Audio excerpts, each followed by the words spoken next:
Hello, little dreamers, and welcome to our Christmas story time. My name is Jochen, and I'm so happy you're here. Are you all cozy and comfortable?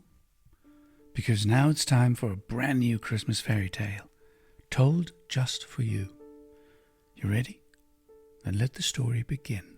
Our story today is called The Man from Snow Alley, and it's based on a very famous classic movie, Miracle on 34th Street.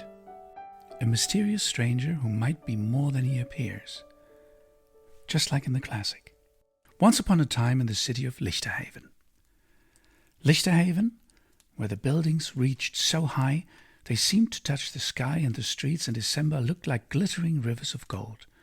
There lived a little girl named Nora. Nora was 8 years old, clever, curious, and, as her mother often said, a little too serious for her age.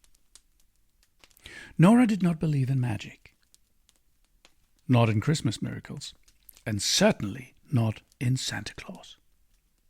"He's just a story," she said every year when other children excitedly talked about him coming down the chimney. "A man with a reindeer and a sleigh?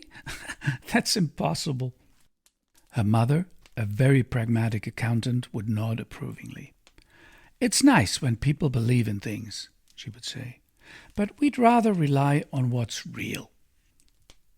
And yet, sometimes, deep in her mother's eyes, Nora saw something like a tiny shadow of longing, as if one part of her wanted to believe and another part had forbidden it. Everything changed on a snowy afternoon just before Christmas. Nora was out with her mother, running errands. The streets were crowded, the lights were sparkling, and everywhere people were hurrying along with their presents in their arms, full of anticipation for the holidays. Suddenly Nora heard a friendly voice behind her. "You dropped something, young lady." She turned around and saw an older man, tall, with eyes that sparkled like little stars, and a beard as white as freshly fallen snow, and a deep red coat that shimmered in the winter sun. In his hand he held Nora's hat. "Oh, thank you," Nora said, surprised. I didn't even notice it fell off." The man smiled. "It's easy to lose something when your heart is somewhere else." Nora frowned. "Where is my heart supposed to be?" The man leaned down to her.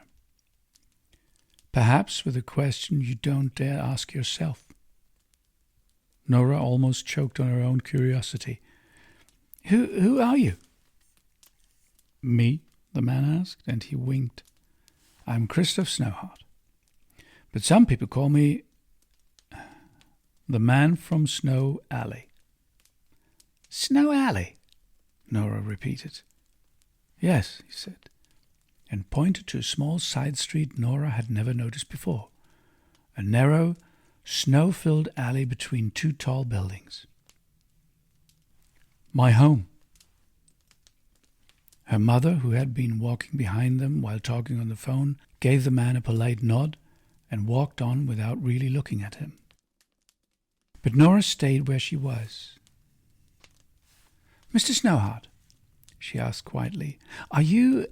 I mean, could you be..." He only smiled. "Sometimes a name is just a name," he said, "and sometimes a name is a secret." Then he bowed slightly. "Good evening, Nora." She wanted to ask him, "How do you know my name?" But by the time she looked up again, he was gone. That night, Nora couldn't sleep. She put on her coat, tiptoed past her sleeping mother, and stepped out onto the balcony of their high-rise apartment. From there, she saw something impossible. A trail. That's right. A thin line of glittering snow running through the dark streets, leading directly into Snow Alley.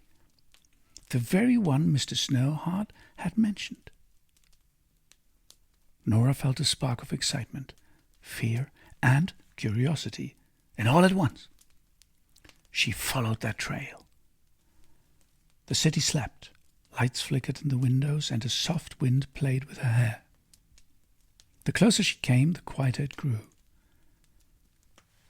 In the alley, the snow sparkled more brightly than anywhere else, and at the end of the alley stood a small shop that had never been there before. And on the sign it said, "Snowheart and Sons, wishes granted of all kinds." Nora opened the door. A little bell rang. The air smelled of pastries and pine needles. Everywhere there were little notes, letters, lists, and countless wooden toys, more beautiful than anything Nora had ever seen. And behind the counter stood Mr. Snowheart. He did not look surprised. "Ah, Nora," he said. "I knew you would come. How can this be here? Why don't I know this shop? And how do you know my—" He raised his hand gently. "Nora, questions are important, but answers don't always come right away." "What is this place?" Nora whispered.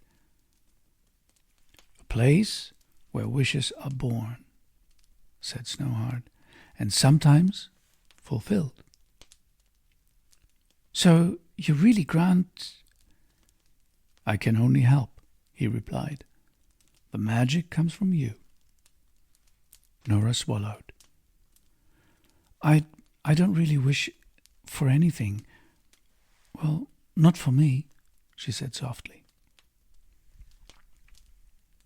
"I know," said Snowheart, and his gaze became warm and gentle.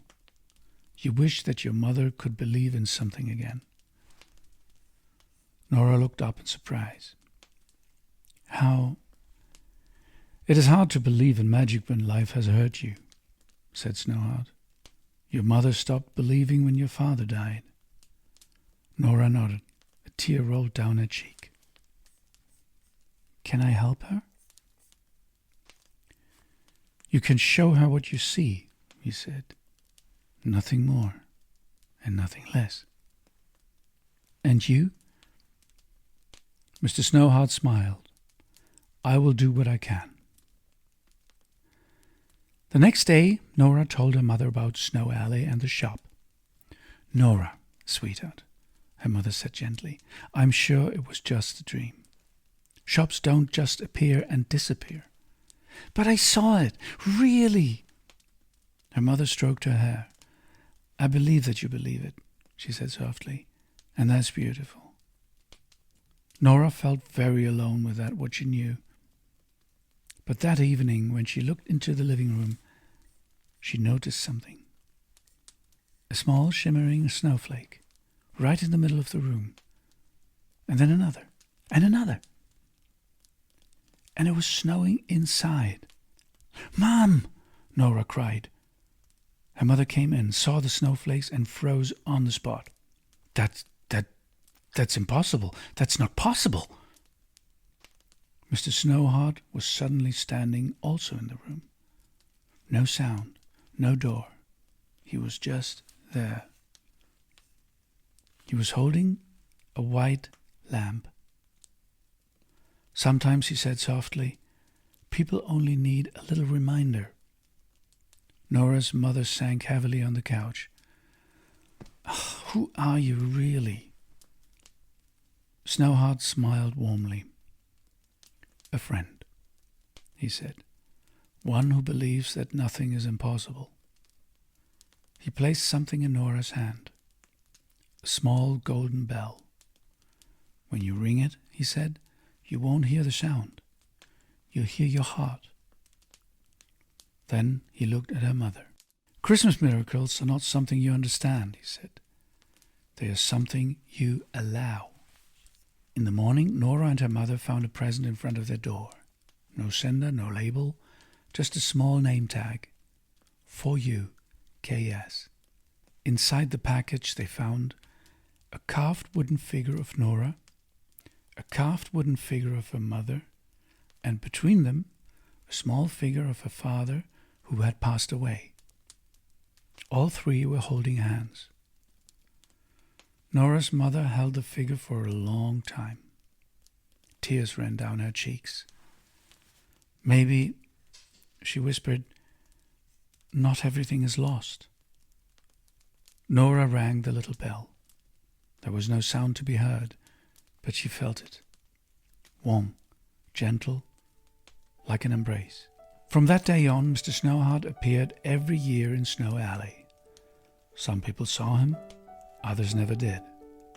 Some believed in him, others laughed at the stories. But anyone who could hear, or rather feel, the bell knew magic is not something you can prove. It is something you allow. And Nora, who had never believed in Santa Claus, now knew sometimes the miracle isn't the man. It's what he awakens in people's hearts.